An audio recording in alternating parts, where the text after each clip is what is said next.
현재 이적 시장이 가까워질수록 손흥민의 이적설은 박차를 가하는 중에 있고, 유럽의 스포츠 언론과 팬들은 벌써부터 다음 시즌 손흥민의 향후 행선지에 대해 점치기 시작했는데요. 그러나 토트넘 팬들은 이 사실에 대해 귀를 막고 부정 중에 있으며 다음 시즌 케인과 손흥민이 팀에 남아있기를 바라며 헛된 꿈을 꾸고 있습니다. 그러던 와중 토트넘 팬들의 마지막 희망마저 박살내버리는 메이슨 코치의 소신 발언 인터뷰가 현재 영국을 뜨겁게 달구고 있는데요. 더 이상 토트넘이 손흥민을 팀에 잡아둘 수 없는 이유. 지금부터 풋볼 랭킹과 함께 알아보시죠. 손흥민의 수비 가담은 메이슨 감독의 의도 그대로였다. 크리스탈 팰리스의 공격진들은 위협적인 스피드를 지니고 있고 상대의 스피드를 뒤쫓아갈 수 있는 선수는 우리 팀에서 소니밖에 없었기 때문이다. 소니는 자신의 역할을 매우 잘 수행해냈고 심지어 후방에서 헤딩 경합까지 하며 몸을 아끼지 않는 수비를 보여줬다. 최전방부터 최후방까지 모든 선수들의 헌신 덕분에 클린시트로 경기를 마칠 수 있었다. 지난 6일 토트넘은 자신들의 안방에서 크리스탈 팰리스를 맞이했고 이 경기 1대0으로 신승을 거두며 5경기 만에 지긋지긋한 무승행진을 끊어냈습니다. 그리고 이 경기를 승리로 이끈 건 단연코 손흥민의 활약상 덕택이었는데요. 손흥민은 이번 경기 수비에 치중하는 모습을 보여줬으며 뛰어난 신체 능력을 이용해 크리스탈 팰리스 공격수들의 역습 찬스를 번번이 무산시켜버렸습니다. 손흥민의 수비 가담 덕택에 토트넘은 한 골 리드를 지키며 경기를 승리로 끝마칠 수 있었고 이날 선제골을 집어넣은 해리 케인도 자신의 골 장면보다 먼저 손흥민의 헌식적인 수비 수행 능력에 대해 칭찬을 보였는데요. 그러나 사실 이날 손흥민이 부여받은 임무는 선수에게 있어 그리 달가운 지시가 아니었습니다. 손흥민은 상대의 뒷공간을 파고들 때 가장 위협적인 선수이며 공격수가 가지고 있는 본능적인 골 감각을 자제시킨 채 수비수들의 뒷바라지나 시키는 것은 월드클래스 공격수에겐 불명예스러운 일이나 마찬가지인데요. 사실 해리 케인이 인터뷰를 통해 손흥민의 활약상을 먼저 칭찬한 것도 그 누구보다 손흥민의 심정을 잘 헤아리고 있는 케인이기에 손흥민의 불만을 먼저 달래주기 위한 목적의 발언이었다고도 할 수 있죠.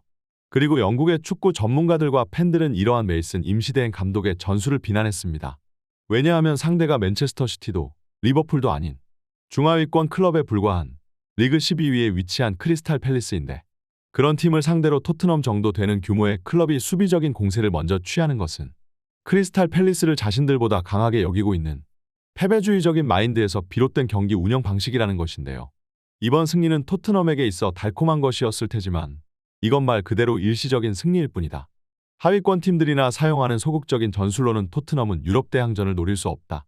맨시티와 리버풀 같은 클럽은 전반전이 끝나기 전에 두세 골을 집어넣겠다는 마음가짐으로 임한다. 그리고 그들의 위닝 멘탈리티는 대량 득점으로 이어지고 하프타임에 들어가기 전 상대를 미리 전이상실시켜 놓는다.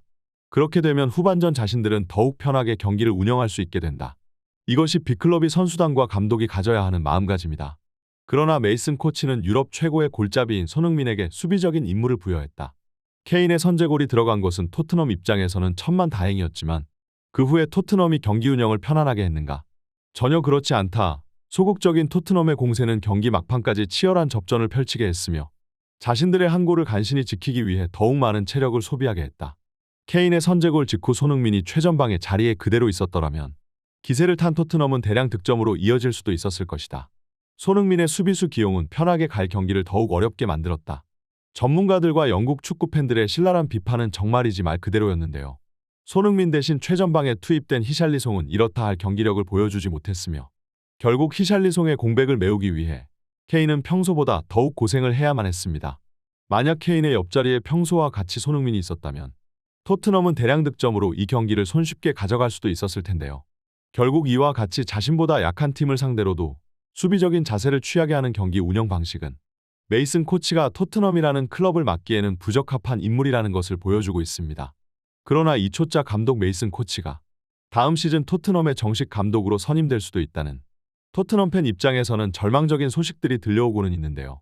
토트넘의 다니엘 레비 회장과 팬들이 가장 원하는 1순위 감독은 당연히 전 바이에른 미넨 감독이었던 율리안 나겔스만이었고 몇 달 전 나겔스만 감독이 미넨에서 해임된 시점부터 지금까지 쭉 토트넘은 나겔스만을 자신들의 차기 감독으로 부임시키기 위해 그 뒤를 쫓고 있었습니다. 그러나 토트넘의 부단한 노력에도 불구하고 아직까지 나겔스만 감독은 토트넘의 감독 자리에 공식적인 답변이 없는 상태인데요.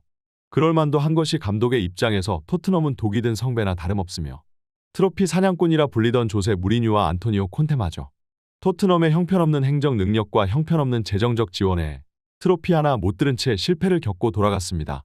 특히 리그컵 결승이 열리기 직전 결승전에서 최고의 승률을 보유하고 있던 무리뉴를 해임시킨 것은 최악의 결정시켰으며 경기 직전 감독이 해고당해버린 토트넘은 결국 맨시티에게 패배하며 다시 한번 결승전에서 고배를 마셨는데요.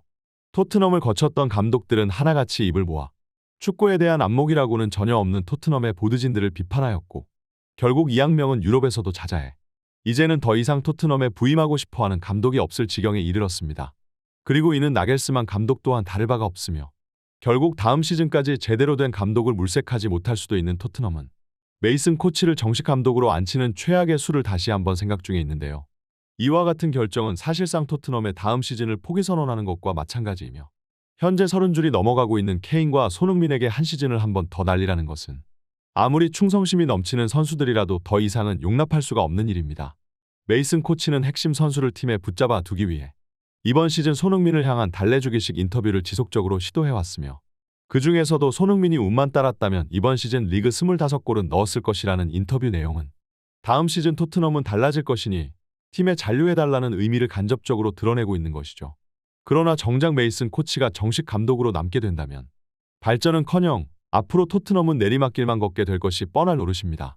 손흥민과 케인은 더 이상 팀을 기다려줄 수 없는 나이에 접어들었고 커리어가 끝나기 전 트로피를 들어올리기 위해 적극적으로 새 클럽을 모색 중에 있을 텐데요.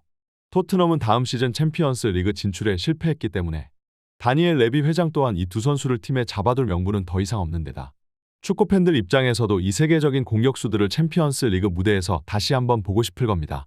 다음 시즌 손흥민이 챔피언스 리그에 뛰는 모습을 볼 수 있기를 기대하며 이번 영상을 여기서 마치겠습니다. 이번 소식은 여기까지입니다. 좋아요와 구독은 제작자에게 큰 힘이 됩니다. 감사합니다.